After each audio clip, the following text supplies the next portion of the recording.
Bom, deixa eu dar uma dica aqui para vocês a respeito de como laminar, transferir o toner impresso de uma placa de circuito impresso para o cobre, ok?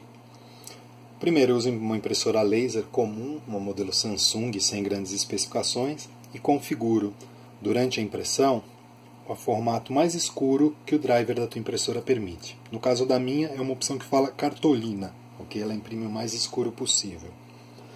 Só que eu imprimo nessas folhas adesivas da Pimaco. É uma folha que tem um adesivo único, mas eu não imprimo no adesivo, eu imprimo exatamente naquilo que a gente joga fora. Eu imprimo aqui, ó, no liner, ok? Não é para imprimir no adesivo, assim, no liner. Você tira, joga fora, guarda, faz alguma coisa que você quiser com o adesivo, imprime no liner. No caso, vai ficar assim, semelhante a isso aqui. Aí o que eu faço? Eu corto, obviamente, né? Sobram uns retalhinhos do liner, é bom guardar porque você pode fazer placas menores. E deixo a impressora configurada aqui em 150, a impressora não, a laminadora, mais ou menos em 150 graus. Ela é do tipo Menot, plastificadora A4-2401. A4-2401. Você procura aí, deve vender ainda. Ela é bem antiga, tem uns 2 anos mais ou menos.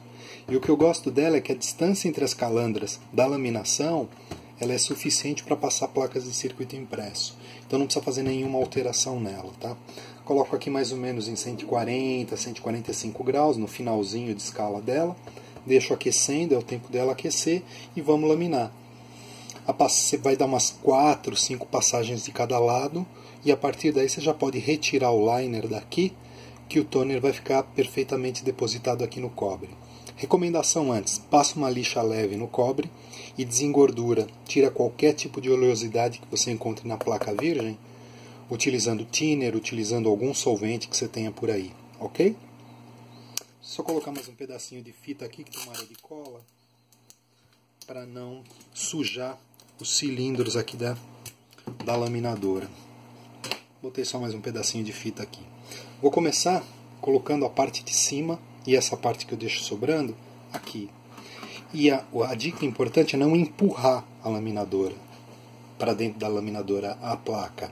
Apenas encosta e deixa levemente ela fazer o trabalho dela.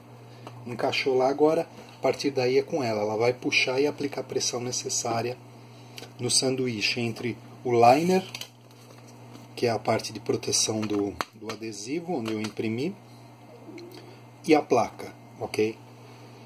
Temperatura aqui é 140, 150, também não precisa fazer nenhuma alteração no circuito de temperatura extrema aqui dela, máxima dela, não precisa ser feito. Com 150 graus você consegue laminar numa boa, pequenas tiragens caseiras, né, de placa de circuito impresso. Vou passar mais uma aqui, ó, também na mesma direção.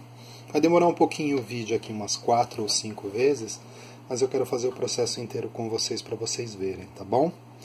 Quem estiver achando meio desagradável e lento o vídeo, clica aqui embaixo no skip, dá avançar aí na frente, na timeline aí do próprio YouTube, e coloca mais lá pra frente, tá bom? Pra você ver.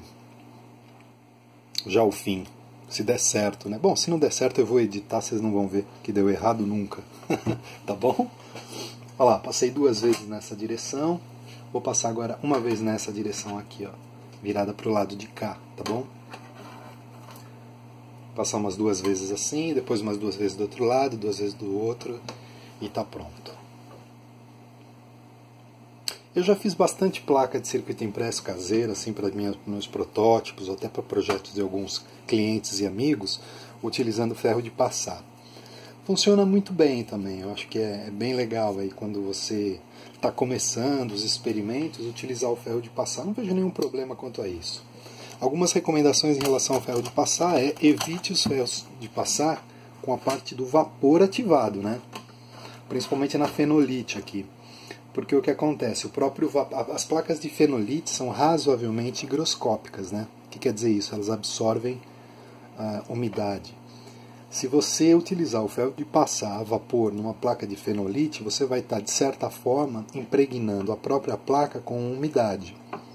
Isso aí não é muito interessante, porque ela pode gerar pequenas deformações, ela dá uma certa deformada e não fica retinho, né? Então o próprio processo de passar ali também acaba atrapalhando um pouco.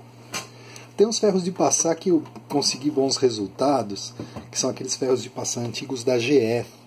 Não sei se vocês lembram, tinha um cabo de baquelite, um design semelhante àquela linha americana Streamline, cabo de cordão de tecido, tomada de baquelite, aqueles bem antigões, né? Que não fazia nada, basicamente só esquentava.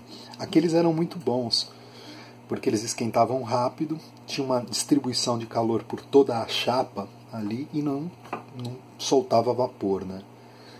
Também deu certo assim durante muito tempo.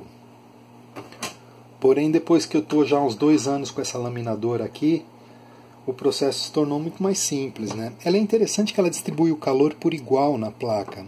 Então, a quantidade de possíveis erros que possam ocorrer aí é bem menor, no que se diz respeito ao material transferido para ela, tá?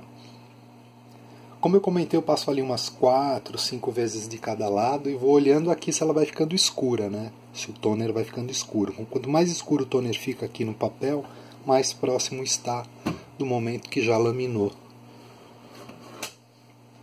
Não tem um critério muito lógico da direção e a quantidade, tá? Eu vou mais ou menos olhando aí. Com o tempo você vai pegando o jeito e um pouco da própria experiência do equipamento que você tem, né?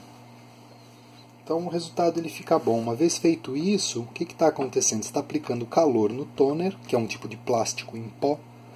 Esse plástico em pó está fundindo, está derretendo e aderindo ao cobre, ou ao material que tiver aqui, né?